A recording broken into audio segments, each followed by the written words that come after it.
of people from the cities in the anti-terrorist operation zone.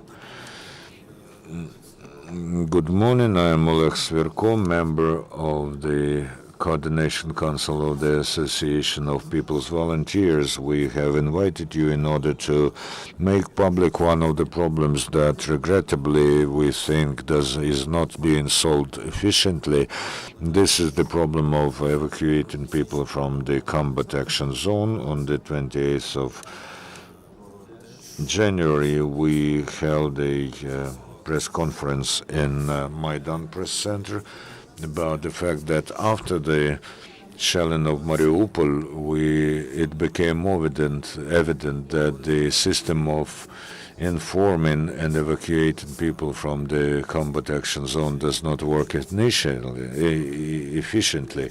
We wrote a letter to Mr. Yatsenyuk, the Prime Minister, with a suggestion that we volunteers are included into the working group on drafting the plans for evacuation, and the Cabinet of Ministers acknowledged the letter, but they still have not answered.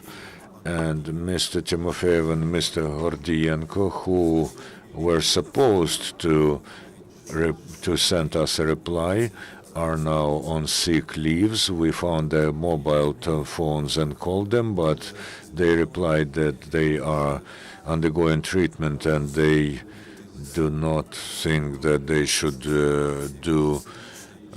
answer our petition now. And we were very indignant that at the moment where more and more people need evacuation, all our efforts go in vain.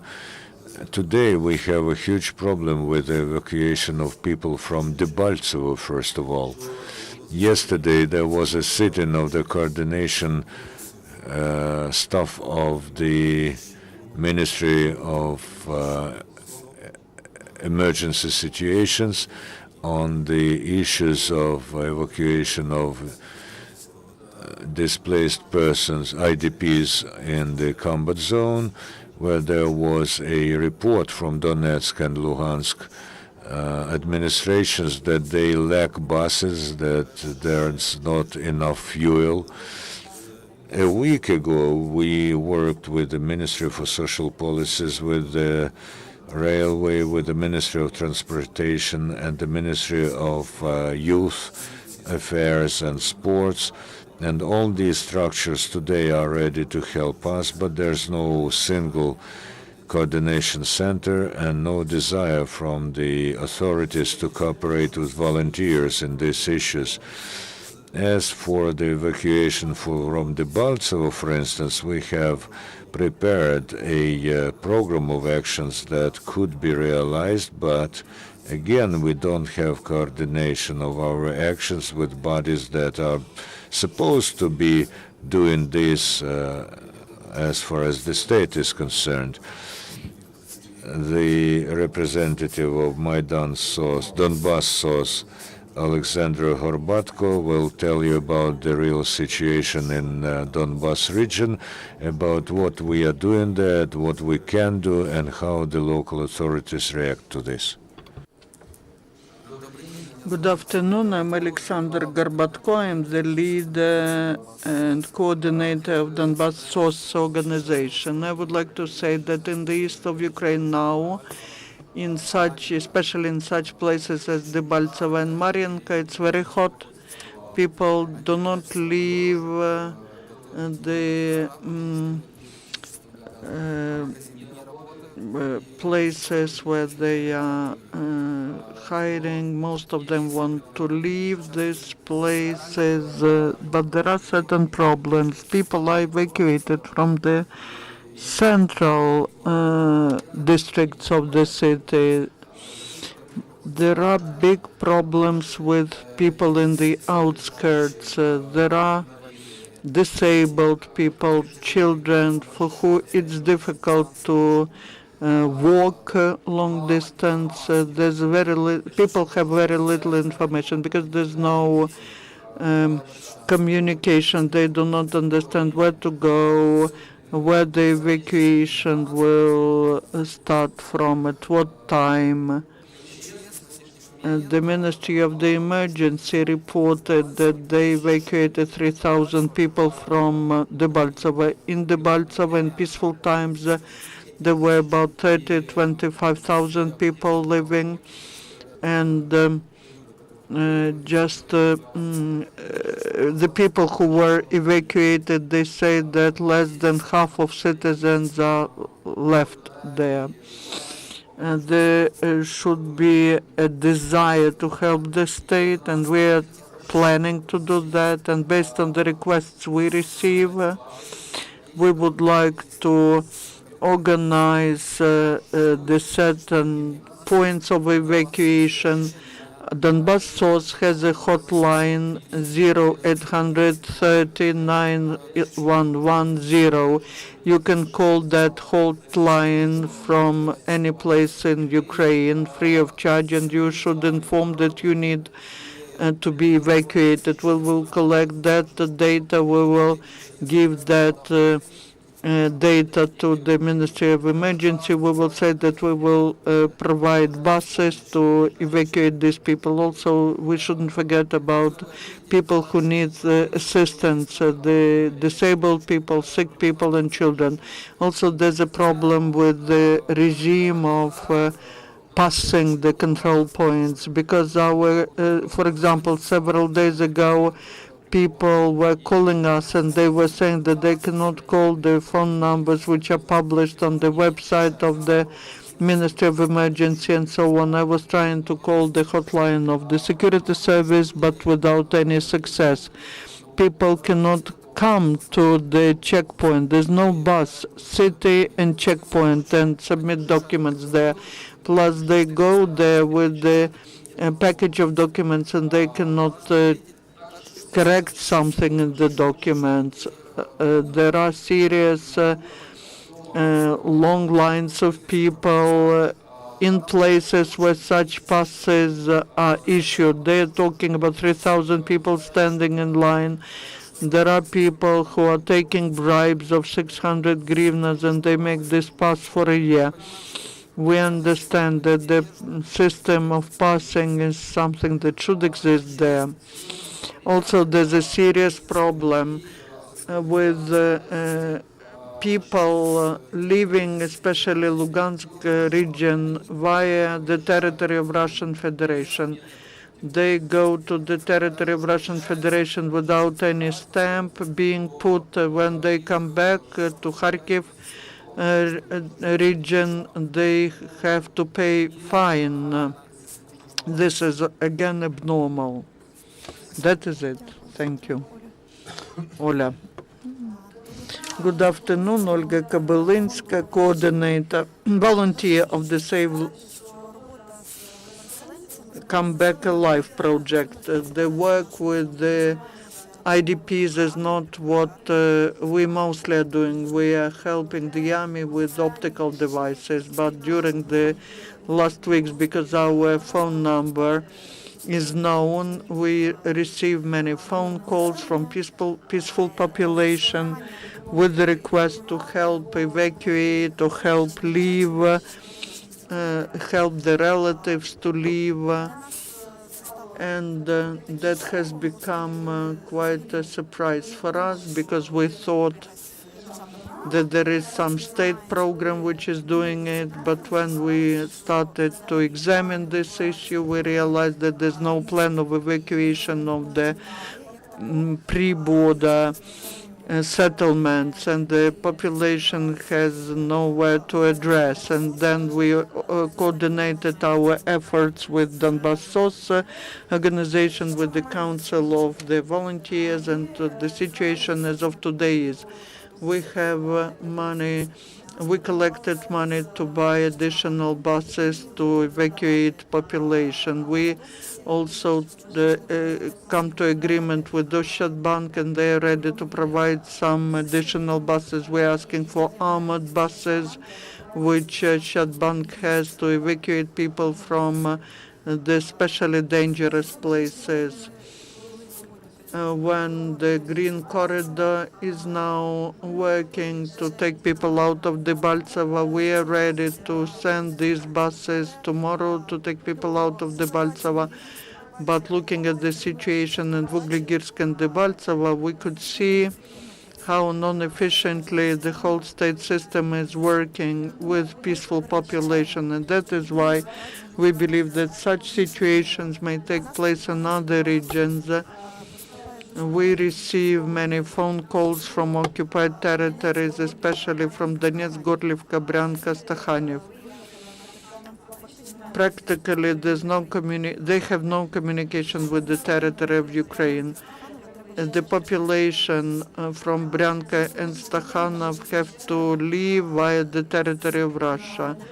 And there's a big line for 5-7 days. You can imagine to stay there with small children, especially when going to the territory of Russia, and then when they want to come back to the territory of Ukraine via Kharkiv region. The citizens of Ukraine have to pay a fine of 1,400 hryvnias. That is the issue which hasn't been resolved with the immigration service. People do not get a stamp of the immigration service of Ukraine when they leave, and they have to pay fine, 1,400 hryvnias per person when people do not get money for half a year. That's too much money. So our task is for today to basically force the state mechanism to organize all that, because other problems will be to find accommodation for people. We are ready to help.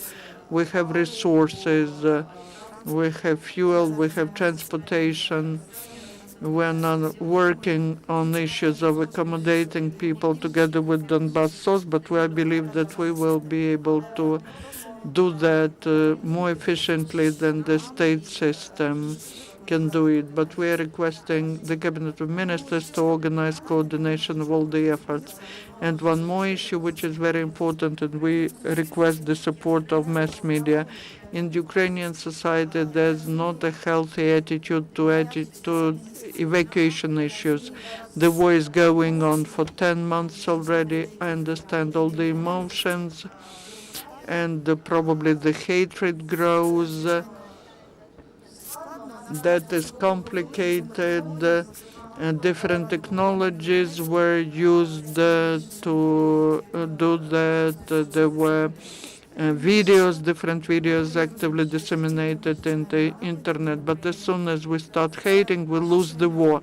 These are our citizens, the citizens of Ukraine. Many of them are pro-Ukrainians or neutral. They do not want to go to the territory of Russia, but they are left there at the front line, and we shouldn't allow them die just because at some moment of time our points of view became different, or because they live on some wrong territory. We need to understand it, and it's very important that the whole society has at least Christian patience and tolerance.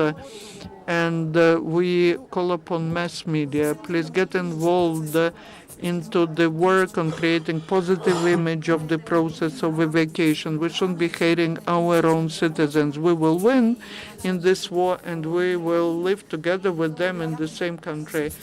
And much depends on how we behave now. Thank you.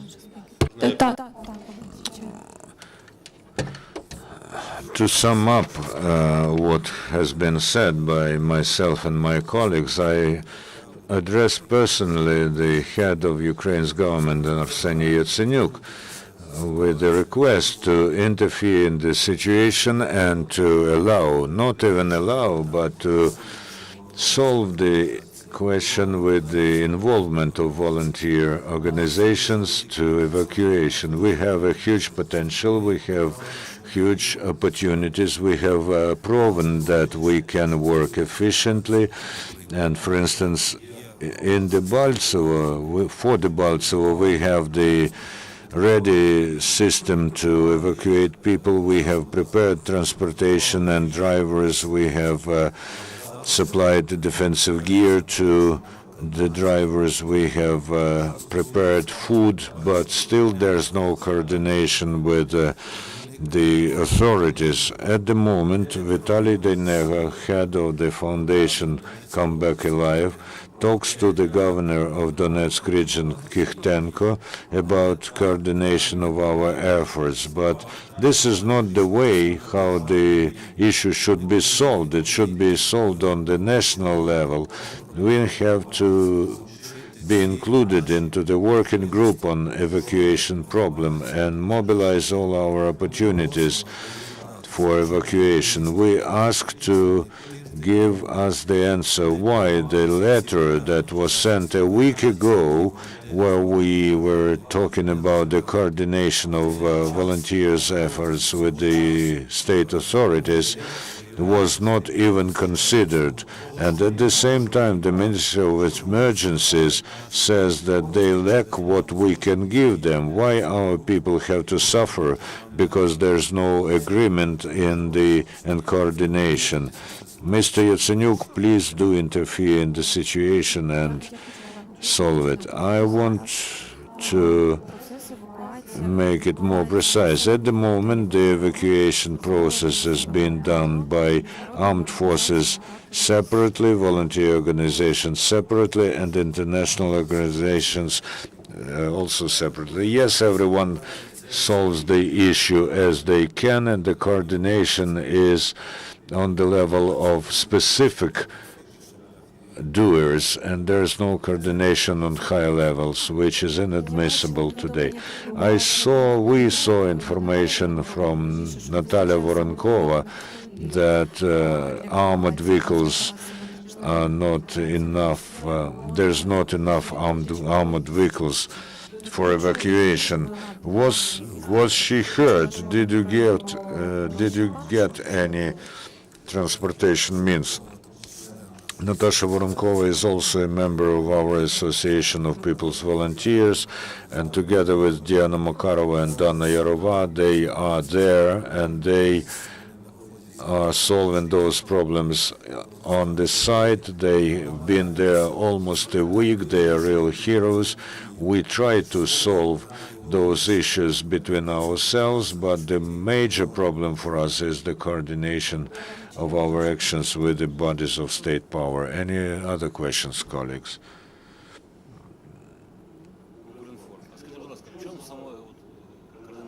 And if you have buses and drivers, just take people out, away. In every region, there have to be officials who will be responsible for the cooperation with us, who have the right to adopt decisions there, and with whom we have to coordinate our efforts. There should be responsible people, and now we are being footballed from one person to another. And some people say that's not our competence. I think that you have to understand the scale of the problem. It is not dozens of people who want to get evacuated. This is thousands or dozens of thousands. The evacuation now happens in a way that everyone who has such an opportunity, several volunteer and international organizations and the Emergency Service Ministry, take the people to the collecting points of the emergency service in Slavyansk and Kramatorsk, and the Ministry for Emergency Situations sends them by train to the places where they want to go, where their families are, and if they don't have anywhere to go, then they are being settled in the state-owned residential fund where the conditions are very bad. And for instance, Donbas-SOS, their hotline does not stop ringing for a second. Almost everybody wants to go away to get evacuated. We, as volunteers, cannot, for instance, negotiate the Green Corridor. There are special structures like the Department for Civil and Military Cooperation of the Ministry of Defense. There is the Security Service of Ukraine, who have arranged 7 crossing points, but not everyone can get to those points. And if, God forbid, the combat action becomes even more active, then the capacity, the crossing capacity of those points will be insufficient, and this will deepen the humanitarian crisis even more. There's a lot of structures responsible for their pieces of work, but this is not efficient in a general system. And we are now evacuated just some dozens of people a day, while we should be doing this with thousands. As of yesterday, we have something like 10 minivans with volunteers who do this on their own initiative, 5 or 6 big buses that Oleksandr can supply, and we ask armored buses from them, from Oleksandr, and 2 buses that are being bought by the Come Back Alive Foundation. So you see, the coordination is needed at every stage. We have to know where we want to go, where are people who want to being evacuated, where are road checkpoints, and all this kind of stuff. And so that this does not happen when people are brought there from other settlements and there's a lot of people there and we don't know what to do with this. We have to coordinate all this with local bodies that have respective authority. 7 green corridors, 7 road checkpoints is crossing points is very little. There is no green corridor now, and our military don't have the order to accompany people who are being evacuated. So the process of evacuation is really dangerous for the life of peaceful residents, because they are not protected, and they can be shot at by the Russian gunmen. When there's no coordination, there's a danger that they can be fired at even by Ukrainian troops, because, you know, there's combat there, and if the road checkpoint is not informed that a group of civilians is going there, we cannot guarantee that they won't be fired at. And that's not because the Ukrainian soldiers are bad, it's because combat is raging there. So we are now being watched, we are now being listened to.